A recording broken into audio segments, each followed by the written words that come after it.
today is really just going over what you'll expect on the test and reviewing the different areas that you should know.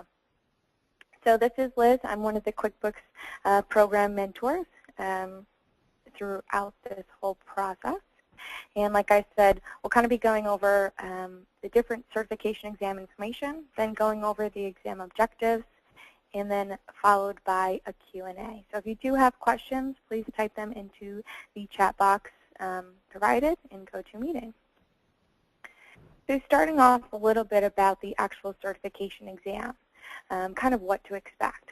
It is 50 multiple choice questions. So we say this is an analytical exam.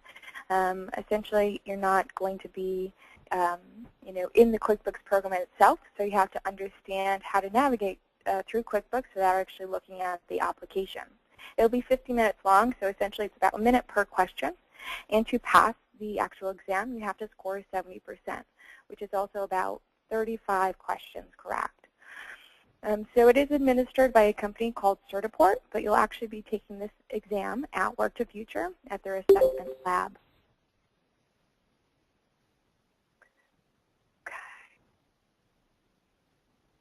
So what we'll do is, this is, like I said, it's a little bit different from what we've done in the past, kind of going over what you've learned, but we sent an email out yesterday, and that reviewed the different subjects that you should have known in the second half of the Mastering QuickBooks Level 1 course. So today we're just going to kind of review the exam objectives, what you should know for your actual exam. So starting off, there's 10 different subjects within the actual exam that you'll be tested on. The first subject is QuickBooks Setup. So this accounts for about 6% of the exam. Now myself and Valerie, who are your program mentors, have actually gone through this exam. We've gone through the training, so we know what to expect. So essentially what you'll need to know is, the first thing you'll need to know is what information is required before you set up a QuickBooks file. In addition, you need to know how to start a new company data file in QuickBooks. So that's using the Easy Step interview. Now, when going over these exam objectives, you'll see the wording, how to. That's important to note because when you're asked questions on the exam and it says how to do something, it's having you actually go through the different types of tabs that you're using. So when you're using when you're creating a new invoice, it'll kind of ask you the different tabs that you'll want to go through. So what I'd recommend is really referring to those Day 1 and Day 2 manuals, because it'll give you a breakdown of how to do those certain things. And understanding those manuals will enable you to just comprehend and understand the questions better on the exam. But in addition, from this first subject, I'd recommend focusing on those two areas to start with, but also understand how to set up lists. So understand how to set up the customer list, vendor list, and items. And this is understanding what the names and items should appear on which lists. The second subject is QuickBooks Utilities and General Product Knowledges.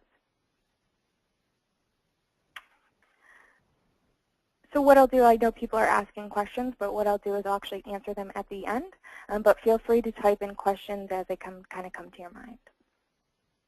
So going back to the second subject, what you'll need to know for this is first how to navigate or move around QuickBooks. So this is using the home page, the menus, and the icon bars. Like I said, refer to those Day 1 and Day 2 manuals because I found this very helpful when going through learning how to navigate and move throughout QuickBooks. In addition, the Menus tab document that we provided you, I thought that was a great resource as well because it really understood, okay, if I have to create a report, which particular menu do I need to go to? So I definitely would recommend referring that as well. Also, know how to back up and restore a data file. Know how to determine the release number and how to update QuickBooks. In addition, know how and why to use preferences. So out of those subjects, that's what I would recommend focusing on. So moving on to the third subject, which is list management. This counts for 6% of the actual certification exam. And essentially what this is, it's just knowing how to manage your list. So your lists include the customers, the vendors, the items. So what you'll need to know for that is essentially how to add a new entry, how to delete entries, and how to edit entries. In addition, it's important that you know how to merge entries. So for that, go back to... So for that, to merge entries, you'll want to rename the list entry, and what I would refer to is pages 30 to 32 in the Day 1 manual found in the Mastering QuickBooks Level 1 course. So again, that was pages 30 to 32. Subject number 4 is items. So this accounts for 8% of the exam. What you'll need to know for this is the different types of items and when to use each item. So what I would refer to this is Chapter 5, page 48. In addition, you should know how to use items for different types of scenarios. So that includes companies that sell products for specified prices, services for specific prices, unique products or services that have different prices for each sale, and then one service or product.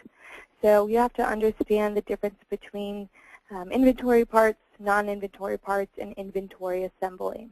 For this, I would refer to pages 40 to 48 within the Day 1 manual. Moving on to the next subject, which is sales. So this accounts for 10% of the exam. What you'll need to know is essentially the 5 ways on how to record sales. So that includes invoices, sales receipts, a statement charge, repost, and then Excel. So what you'll need to know for this is how to navigate and use the customer center, how to complete the workflow from sales to making the deposit. So that's for invoicing and also for sales receipts.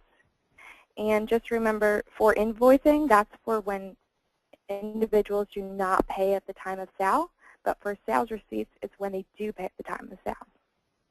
In addition, understand how and why to record a customer credit and how and why to create statements. For how to handle a bounce check, this was actually reviewed within the Day 1 manual as well, so I'd refer back to that. Moving on to the next subject, which is purchases. So purchases accounts for 10% of the exam as well. So what you should know is who should be listed in the vendor center. So essentially, who should be listed in the vendor center is anyone you pay.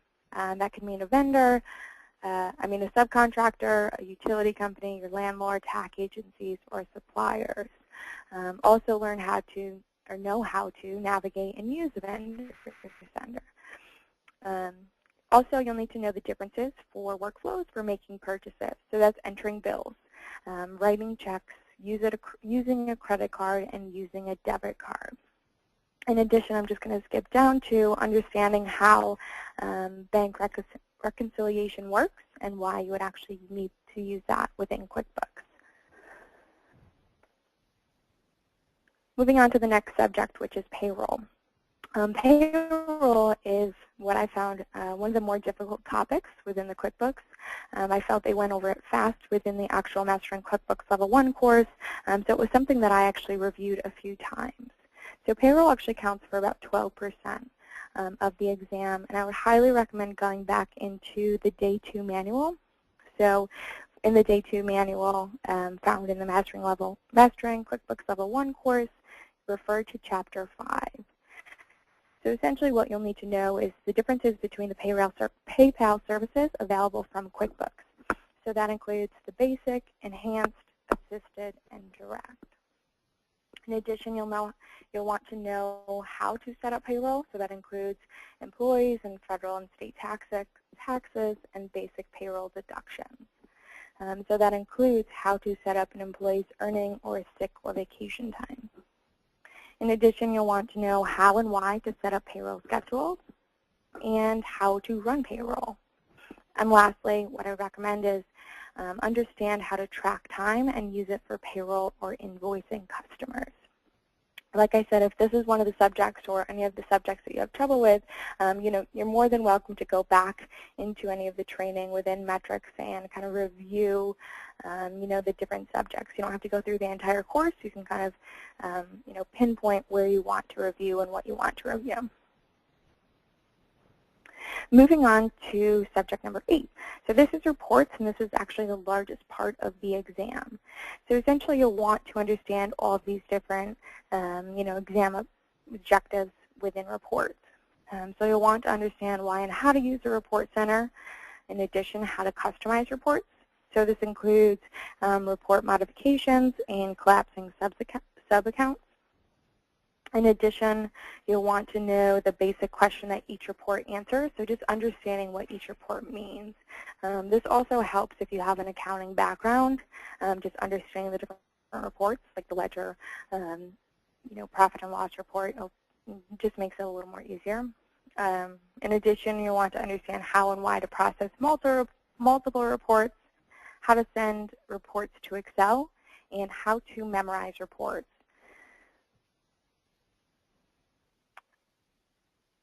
The next subject is basic accounting. So like I said, if you have, actually let me go back to that, how to memorize this last subject, how to memorize reports. That was actually something on my exam. I forgot about that. But to add a memorized report, select groups, then memorized reports, and memorized reports list in the menu.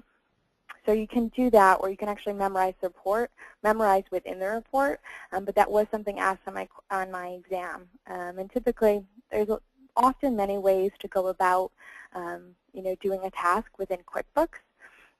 Essentially, what they'll ask you is how to go through it through the different menus on the top. So I know there are, in actual QuickBooks itself, there are shortcuts. Typically for the exam, because this is a certification exam, they're testing on your knowledge. They're going to be asking kind of how to navigate throughout those top tab reports and the different menus that you have. So it's just something to keep in mind. And like I said, that's why you'll want to refer to the QuickBooks manuals, because they explain it nicely on how to actually navigate throughout those different tabs. So going back to the 9th subject, which is basic accounting. Like I said, if you have an accounting background, this should come pretty easily to you. If you don't, and if you struggle with it a little bit, we do have different courses within metrics that you can take. So there's a basic accounting course that you can take within metrics. It's a SkillSoft course. You can add it to your plan. And if you just want to refresh on basic accounting, you can do that as well. But what you'll need to know for this is what the basic financial statements are and having a basic understanding of what they mean. In addition, you'll want to know the difference between cash and accrual reports. So accrual-based counting recognizes expenses and income in the period that they actually occurred, regardless of whether the payment has actually occurred. And then the cash basis does not recognize items until they've actually been paid. So that you need to know the difference between that, because that will most definitely be on the exam. In addition, know how and why to set a closing date. So setting a closing date is important because it allows you to actually close the books, technically, but not any change to any financial transactions for that year. So in the menu tab under company, that's where you can set the closing date. In addition, know how to enter a journal entry if asked to do so by accountant. So you don't need to fully understand what accounts to debit or credit. Journal entries are used to adjust errors, so making year-end adjustments and for entering transactions that cannot be entered in built-in formats, essentially.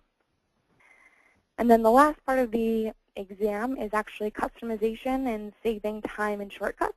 So understand how and why to memorize transactions, and then also understand how to set up multiple users and what level of access it can be granted. And lastly, how and why to create custom fields. So, custom fields for customers, vendors, employees, etc. So that kind of reviews the exam objectives, which I know we've given this document to you in the beginning of the program. If you need it again, let us know. Shoot us an email. We'll be happy to send it to you. But essentially, these are taken from Intuit. So Intuit are the makers of QuickBooks, and this is essentially what's going to be on your exam. So if you can answer these questions and understand these questions, you'll be able to fly through the exam and be successful. So I know some of you have completed your actual your program courses. So for those who have not, what we're asking is that you complete training by September 2nd. So we've actually extended training, the due date to complete all of your training a little bit, just because we understand some of you are taking a little bit longer and really trying to comprehend what's being taught. In addition, some of you actually have found employment, which is awesome, and you've become a little bit busy, and just for whatever reason, we're extending this for September 2nd, though we ask that you try to complete training as soon as possible. Because once you do complete all of the training with an 80% or higher, you'll receive a few emails, actually. So you'll receive an email with your voucher code, which will allow you to actually take the exam. And then you'll also receive an email with 3 practice QuickBooks exams, and these are from Intuit. They replicate the exam pretty verbatim. Essentially, the practice tests are a little bit easier than what you'll actually see on the exam, but it's the same type of format, the way the questions are asked and everything. So we highly recommend that you take those practice QuickBooks certifications. They are from Certiport, so they're from the actual makers of the exam. Although it is optional, we highly recommend it. In addition, you'll also get an email with additional practice. So we've created a practice quiz, essentially. We have 2 quizzes, which are 15 multiple choice questions, and the questions are like what you'll find on the exam. So we've actually created these from our own experience, knowing what was on the exam and knowing what we had for training as well.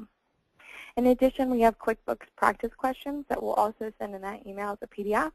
So we have practice questions with answers and without answers. So it's kind of like the assessments as well, just the multiple choice questions, making sure you understand. And we also have the answers, so you can kind of match up, take a practice exam and then match up the answers as well. Now, someone had mentioned in the assessment the QuickBooks Pro 2011 and the QuickBooks Pro 2012 assessments. What if they don't get an 80% or higher? What I would recommend for both of those assessments is if you go to view my reports within metrics, you can actually see a breakdown of the questions from those assessments. So you can see, although you can't see the actual question itself, you'll be able to see the subject of the question as well as what level it is, whether it's basic, intermediate, or advanced, and then you can see the time you spent on each question as well.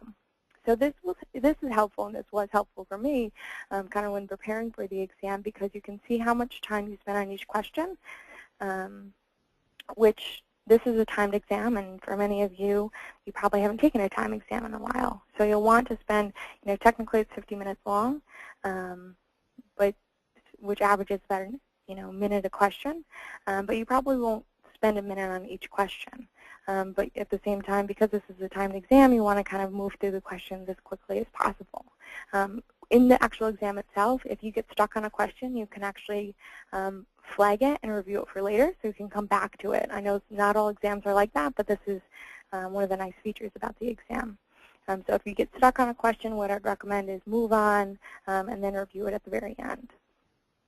With the practice test, going back to it, so each Certiport voucher, that voucher that you get for the exam, comes with 3 practice tests. These are good for one use only. So essentially they're just like the exam, but they're valid for one time only. They replicate the exam pretty much to a T in the same format that you'll find on the exam, and they can be accessed at home. They do require a browser lockdown from Certiport. We'll send instructions within the email that we send to you with these 3 practice test voucher codes. And they also cannot be accessed on Macs or with Internet Explorer 11. So you have to use Windows.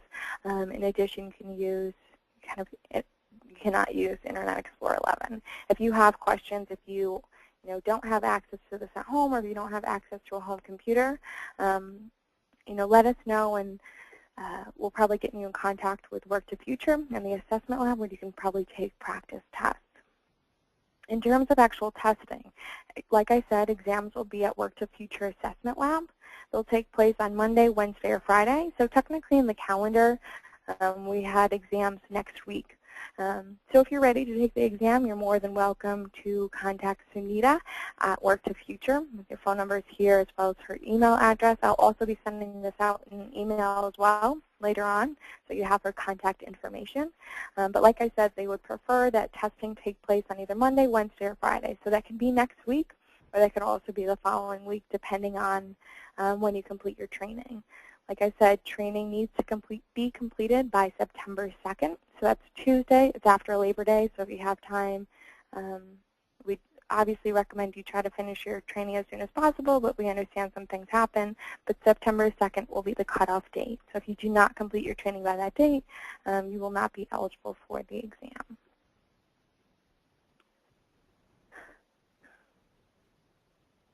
So what I'll do now, let me just review the different questions that was actually stated. And if you have further questions at this point, please feel free to enter them into the live chat.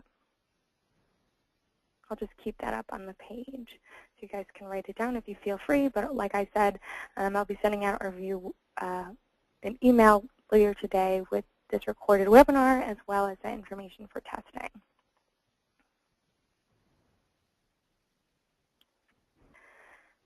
I'm going to read over the questions.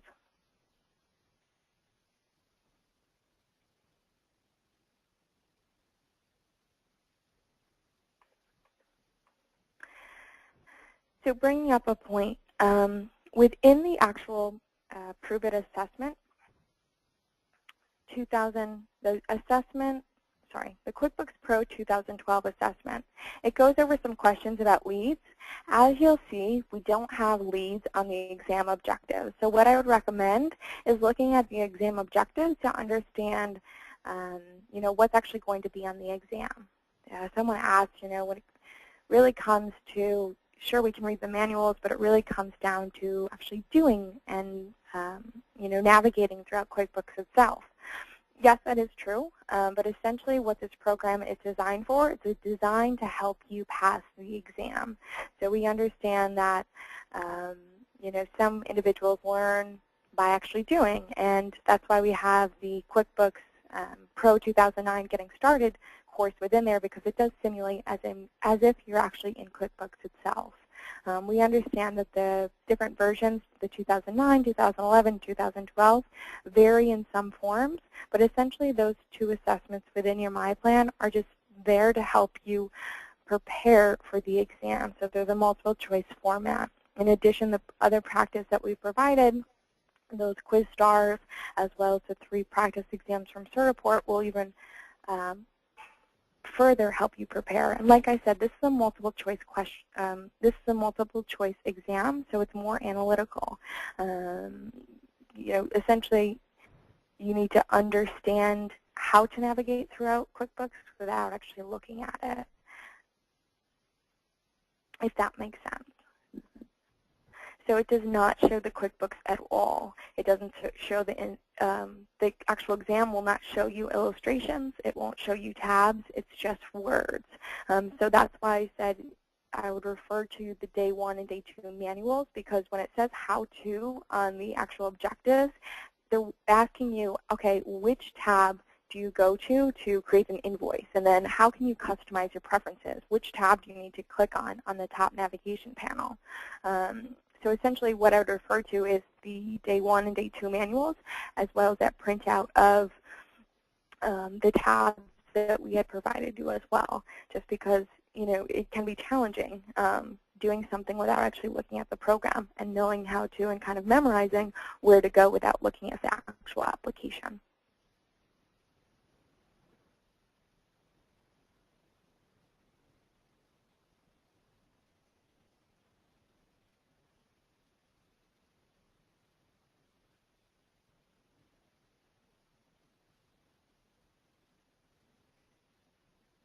So someone asked if the QuickBooks Pro 2011 and 2012 are different from the 2009 exercises. And yes, so the QuickBooks Pro 2011 and 2012 are simply assessments They're not going to teach you anything. They're simply multiple choice questions. So they are similar to what you'll find on the actual exam in the fact that they're multiple choice and it's kind of more analytical thinking. So it's not like the 2009 course where it actually has you simulate as if you're in the application. It's like the exam and it's multiple choice. But like I said, this can be challenging just because it is multiple choice. You have to know where to go and how to navigate without looking at it. But if you, stick to those exam objectives, go through the manuals, and just understand when it says how to, you know which tabs to go to, you should be fine on the exam. In addition, if you don't receive a 70% on the exam, you're actually given a retake voucher, so you'll have a second chance. So you'll if you don't pass the first time, you'll have 30 days to take the exam again. And what will happen is you'll find out right there on the spot whether you passed or failed. And then it will also give you a breakdown of the different subjects that you were tested on and how you scored. So let's say you did poorly on, the basic QuickBooks setup. And what you can do is you can look at the percentage of what you actually scored and then go back into the training and kind of pinpoint, okay, I need to focus on this. How can I focus on this? And also if you have questions, feel free to ask us. And like we said, this is a pilot program. So if you have, any recommendations or concerns, we'd love to hear back from you. We'll be sending out a survey probably in the next week or so, and we just would love to hear your feedback.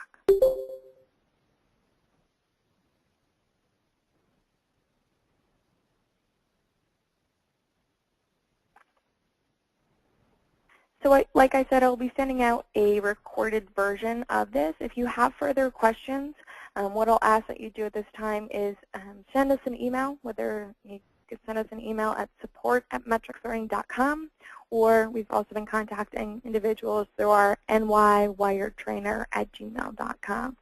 If you have technical questions about any of the training, feel free to ask us at that, or if you have questions about the exam itself, we'll be happy to answer that.